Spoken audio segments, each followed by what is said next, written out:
Finally आज दिन है वर्षा की डिलीवरी का। शॉकिंगली दिन के करीबन 1 बजे हॉस्पिटल वालों ने दूसरे बच्चे को भी मरा हुआ डिक्लेयर कर दिया। हमारे देश में इस तरह के सीक्रेट क्लिनिकल ट्रायल्स बिना किसी रोक टोक के चल रहे हैं, भले ही बंदा मर जाए। 7 महीने प्रेग्नेंट एक लेडी रुखसार 2 दिन एडमिट रही। हॉस्पिटल वालों ने उस बच्चे को एक गत्ते के डिब्बे में डाला। इन सारी बोतल्स में मौजूद खून को इस तरह सिंक में गिरा दिया जाता है, लेकिन डॉक्टर्स अपनी जेब भरने के लिए उस महिला को सी सेक्शन के नर्क में धकेल देते हैं। आज से करीबन 7 साल पहले 30 नवंबर 2017 को सुबह करीब 9 बजे आशीष कुमार और उसकी पत्नी वर्षा अपने जुड़वे बच्चों की डिलीवरी से पहले रूटीन चेकअप करवाने के लिए एक बहुत फेमस हॉस्पिटल में जाते हैं। ये फेमस हॉस्पिटल दिल्ली के शालीमार बाग में स्थित था। डॉक्टर चेकअप शुरू करता है और सोनोग्राफी के दौरान ही वर्षा को बताता है कि प्रेगनेंसी में कुछ कॉम्प्लिकेशंस हैं। मैं अपनी वाइफ को लेकर हॉस्पिटल गया, मैक्स हॉस्पिटल गया, तो उन्होंने कहा कि बच्चों की डिलीवरी करनी पड़ेगी। फिर उसके बाद हमने बोला ठीक है, आपको जो सही लगता है आप वो कीजिए।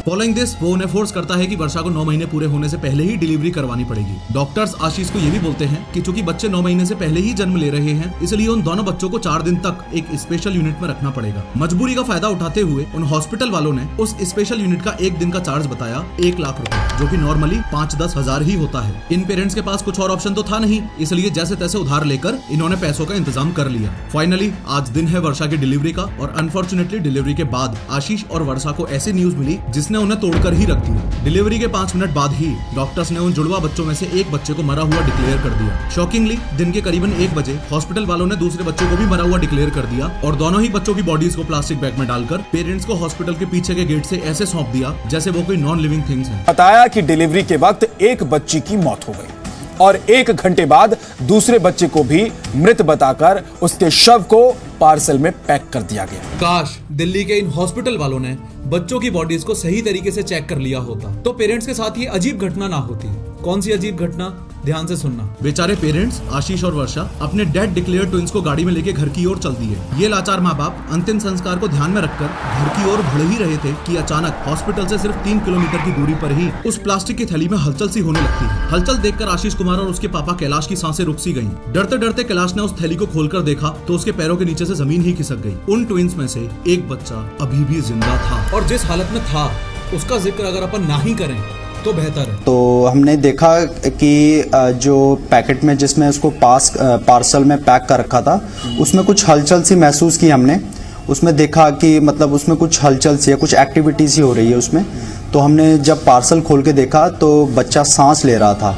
बिना किसी देरी के कैलाश और आशीष दोनों उस प्लास्टिक बैग में मौजूद बच्चों को किसी दूसरे पास के ही अस्पताल में लेकर जाते हैं। एक बच्चा तो उन दोनों में से मृत पाया गया, लेकिन दूसरे बच्चे में अभी जान बाकी थी। जिस बच्चे में जान बची हुई थी उसको 5 दिन तक वेंटिलेटर पर रखा गया। उसके बाद उस बच्चे ने भी वहाँ उस वेंटिलेटर पर ही दम तोड़ दिया। ऐसे ही आज से 1.5 साल पहले दिल्ली गवर्नमेंट के अंडर आने वाले एक लोकनायक हॉस्पिटल में एक वारदात हुई। 7 महीने प्रेग्नेंट एक लेडी रुखसार 2 दिन एडमिट रही। 2 दिन एडमिट रहने के बाद यानी कि 19 फरवरी को उसके बच्चे की डिलीवरी करवाई गई। डिलीवरी के तुरंत बाद ही डॉक्टर ने उस बच्चे को मरा हुआ घोषित कर दिया। आप विश्वास नहीं करोगे कि हॉस्पिटल वालों ने उस बच्चे को एक गत्ते के डिब्बे में डाला और इस तरह से सील पैक करके दे दिया। बेचारे माँ बाप बच्चे का फ्यूनरल करने के लिए उसे घर लेकर चले गए। बच्चे को दफनाने के लिए घर वालों ने कब्र भी खोद ली थी। जब उन्होंने डिब्बा खोला तो उनके होश ही उड़ गए, क्योंकि बच्चा जिंदा था और बाहर निकलने के लिए छटपटा रहा था। घर वाले जल्दी से जल्द बच्चे को उसी हॉस्पिटल लेके पहुंचे, लेकिन हॉस्पिटल वालों ने बच्चे को एडमिट करने से मना ही कर दिया। सोचो, जिन डॉक्टर्स को हम भगवान मान रहे हैं उनमें से कुछ तो यमराज हैं, और जिन हॉस्पिटल्स की चकाचौंध और स्ट्रक्चर को देखकर स्वर्ग जैसा लगता है, असल में वो स्वर्ग पहुंचाने की जगह बन चुकी है। आज की इस 3D एनिमेटेड वीडियो में हम बड़े लेवल पर लेकिन सीक्रेटली हो रहे हॉस्पिटल स्कैम्स पर से पर्दा उठाएंगे। ऐसे रियल लाइफ इंसिडेंट्स को डिस्कस करेंगे जो हमें ये समझने में हेल्प करेंगे कि इन स्कैम्स को आखिर अंजाम कैसे दिया जा रहा है, एंड मोस्ट इंपोर्टेंटली ये भी समझेंगे कि आप अपने आप को और अपने परिवार को इन स्कैम से कैसे बचा सकते हो। लेकिन हर बार की तरह शुरू से शुरू करते हैं। साल 2021 में Asian journal of management and commerce नाम की एक जर्नल ने इंडिया में बढ़ते हेल्थ केयर फ्रॉड्स पर एक रिपोर्ट सबमिट की थी। इस रिपोर्ट के अकॉर्डिंग इंडिया में होने वाले 40% हॉस्पिटल स्कैम्स सरकारी अस्पतालों में किए जाते हैं और रिमेनिंग 60% स्कैम्स प्राइवेट अस्पतालों में किए जाते हैं। इस बढ़ते हुए हेल्थ केयर फ्रॉड का एक मेन रीजन है उन लोगों को निशाना बनाना जिन्होंने हेल्थ इंश्योरेंस ले रखा है। ध्यान से समझो कि हॉस्पिटल में एग्जैक्टली होता क्या है। इमेजिन करो, एक सिचुएशन है जिसमें इस पर्सन ए के साथ साथ एक पेशेंट है और इसका इलाज करवाने के लिए ये हॉस्पिटल जाते हैं। हॉस्पिटल में रिसेप्शन पे इनसे पूछा जाता है कि इस पेशेंट का हेल्थ इंश्योरेंस है कि नहीं। अगर इस पर्सन ए ने ना बोल दिया तब तो समझ लो कि ये लोग बच गए, लेकिन अगर इस पर्सन ए ने ये बोला कि हाँ इस पेशेंट का हेल्थ इंश्योरेंस है तो समझ जाओ कि इस पेशेंट की वॉट लगने वाली है। अगर आपने गब्बर इज बैक मूवी देखी होगी तो आप ऑलरेडी रिलेट कर पा रहे होंगे कि मैं क्या कहना चाह रहा हूँ, क्योंकि हेल्थ इंश्योरेंस वाले पेशेंट का खर्चा इंश्योरेंस कंपनी को उठाना पड़ता है, इसलिए ऐसे केस में डायग्नोसिस और इलाज के टाइम पेशेंट इतना सोचता ही नहीं है और हॉस्पिटल वाले इस चीज का फायदा उठा लेते हैं। फॉर एग्जाम्पल, अगर किसी पेशेंट को पेट में दर्द है तो ना जाने उसे क्या क्या टेस्ट करवाने को बोल देंगे, क्योंकि जितने ज्यादा टेस्ट होंगे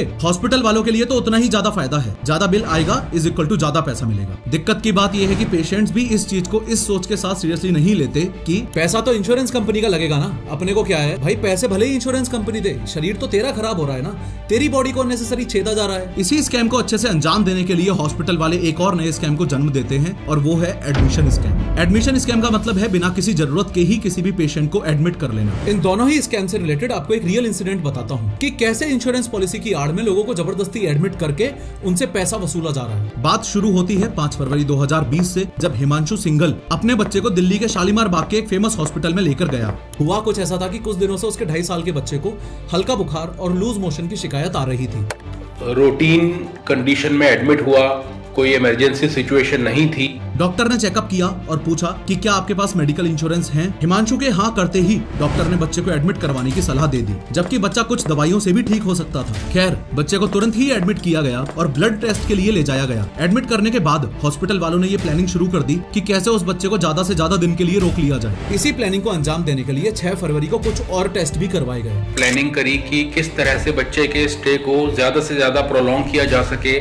शॉकिंगली, टेस्ट करने वाले डॉक्टर ने दूर से ही बच्चे को देखकर ये बोल दिया कि बच्चे के एनल एरिया में कट्स लग रहे हैं, यानी कि फिशर्स हो रहे हैं, और बिना सोचे समझे उसे मोविकोल नाम की एक दवाई देने का ऑर्डर दे दिया। अब ये मोविकोल एक कॉन्ट्रा इंडिकेटेड दवाई है। इन्होंने एक कॉन्ट्रा इंडिकेटेड दवाई जिसका नाम मोविकोल है, जो कि लूज मोशंस को बढ़ाने के लिए यूज करी जाती है, वो प्रेस्क्राइब करी। कॉन्ट्रा इंडिकेटेड दवाई का मतलब ऐसी दवाई से होता है जो किसी एग्जिस्टिंग हेल्थ कॉम्प्लिकेशन को और ज्यादा सीवियर कर दे या फिर उसे और ज्यादा बढ़ा दे। फॉर एग्जांपल, इमेजिन करो आपको पीनट यानी कि मूंगफली से एलर्जी है और अगर कोई आपको पीनट बटर सैंडविच ही खिला दे तो वो आपके लिए जानलेवा साबित हो सकती है। यही काम मोविकोल ने उस बच्चे पर भी किया। चूंकि मोविकोल दवाई कॉन्स्टिपेशन को ठीक करने के लिए ही दी जाती है, मतलब ये कि मोविकोल भी लूज मोशंस ही क्रिएट करती है, इसलिए बच्चे की हालत और ज्यादा बिगड़ने लगी। हॉस्पिटल वाले यही नहीं रुके, उन्होंने मुंह से लेने वाली दवाई को उस बच्चे की नसों में डायरेक्टली ही उतार दिया। मेरे बच्चे को ओरल की जगह इंट्रावीनसली चढ़ा दिया, डायरेक्टली ब्लड स्ट्रीम में।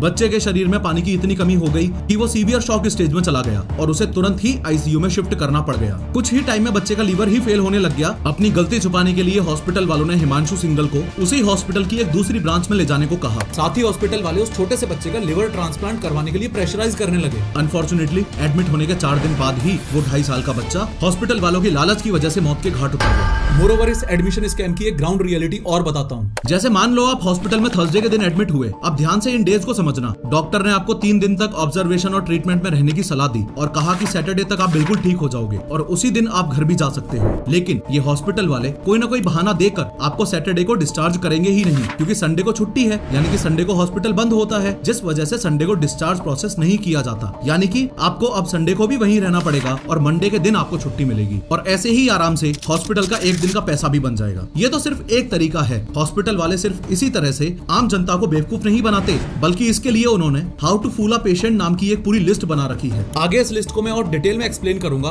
एक एक पॉइंट को ध्यान से सुनना और समझना, क्योंकि इन स्कैम्स से बचने का बेस्ट तरीका यही है कि इनसे आप अवेयर हो जाओ। अब ध्यान दो कि हॉस्पिटल में एंटर होने के बाद आप एक दो नहीं बल्कि टोटल 8 तरह के स्कैम्स का शिकार हो सकते हो। एक बार इस स्कैम की लिस्ट को देखो। पहला स्कैम तो था इंश्योरेंस पॉलिसी स्कैम और दूसरा था एडमिशन स्कैम। इसके अलावा तीसरा स्कैम है सिंक टेस्ट स्कैम, चौथा स्कैम है मेडिसिन स्कैम, पांचवा है ओवर प्राइसिंग स्कैम, छठा है प्रेगनेंसी स्कैम, सातवां है क्लिनिकल ट्रायल्स स्कैम और आखिरी है जबरदस्ती सर्जरी कर देने वाला scam, unnecessary surgeries scam. Insurance और एडमिशन स्कैम के बारे में तो हम डिटेल में बात कर चुके हैं।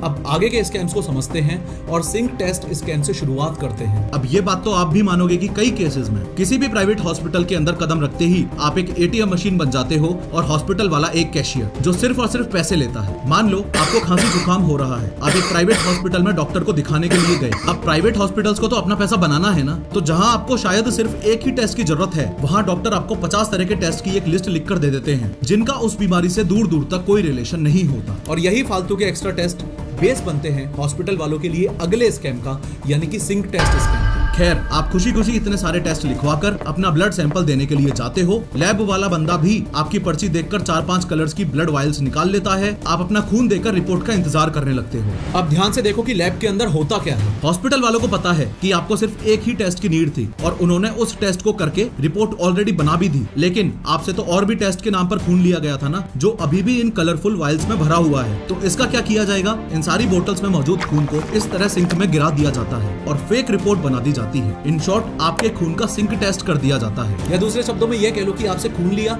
उसको सिंक में गिरा दिया और फेक रिपोर्ट जनरेट करके दे दी। ऐसा मैं नहीं कह रहा हूँ, बल्कि देश के मशहूर हार्ट डॉक्टर BM हेगड़े ने इस स्कैम का पब्लिकली पर्दाफाश करते हुए बताया है। डॉक्टर BM हेगड़े को देश का प्रेस्टिजियस अवार्ड पद्म विभूषण भी मिल चुका है। डॉक्टर BM हेगड़े ने साल 2015 में अपनी कुछ ऑब्जर्वेशंस भी पब्लिक की थी, जिसमें उन्होंने बताया था कि डॉक्टर्स अपने हॉस्पिटल मैनेजमेंट को खुश करने के लिए और उनकी जेबें भरने के लिए इस तरह की अनएथिकल प्रैक्टिसेस को अंजाम दे रहे हैं, और सिंक टेस्ट भी इस बड़े गेम प्लान का एक हिस्सा है। एनीवेज, पैसा कमाने के लिए डॉक्टर्स ऐसे टेस्ट तो लिखते ही हैं जिनका आपकी बीमारी से कोई रिश्ता ही नहीं है, लेकिन एक चीज और जो डॉक्टर्स करते हैं वो है सेटिंग वाली दवाइयां लिखना। सेटिंग वाली दवाई का मतलब है कि डॉक्टर वही दवाई लिखेगा जिस पे उसे सबसे ज्यादा कमीशन मिल रहा हो। मान लो आप कुछ हफ्तों से बीमार फील कर रहे हो और अपने पास ही के एक हॉस्पिटल में जाते हो। वहाँ आप एक जाने माने डॉक्टर को दिखाते हो। क्योंकि उस डॉक्टर के पास काफी ज्यादा पेशेंट्स आते थे, तो आपकी उम्मीद जग जाती है कि ये डॉक्टर आपको जल्दी से ठीक कर देगा। डॉक्टर ने चेकअप किया और कुछ टेस्ट करवाए। रिपोर्ट्स आने के बाद डॉक्टर ने आपको ये बताया कि आपको इन्फेक्शन हुआ है और उसके ट्रीटमेंट के लिए 1 हफ्ते की दवाइयां लिखकर दे दी। आप दवाई की दुकान पर गए तो पता चला कि डॉक्टर ने सारी ब्रांडेड दवाइयां ही दी हैं, जो कि काफी महंगी हैं। रात में आपने अपने एक दोस्त से बात की जो एक दवाई बनाने वाली कंपनी में ही काम करता था। दवाइयों के नाम सुनते ही आपके दोस्त ने आपको बताया कि ये सब टॉप टियर ब्रांडेड दवाइयां हैं, इसके आधे पैसों में तो जेनेरिक दवाइयां आ जाती। यहाँ आपके मन में एक सवाल आ रहा होगा कि ये ब्रांडेड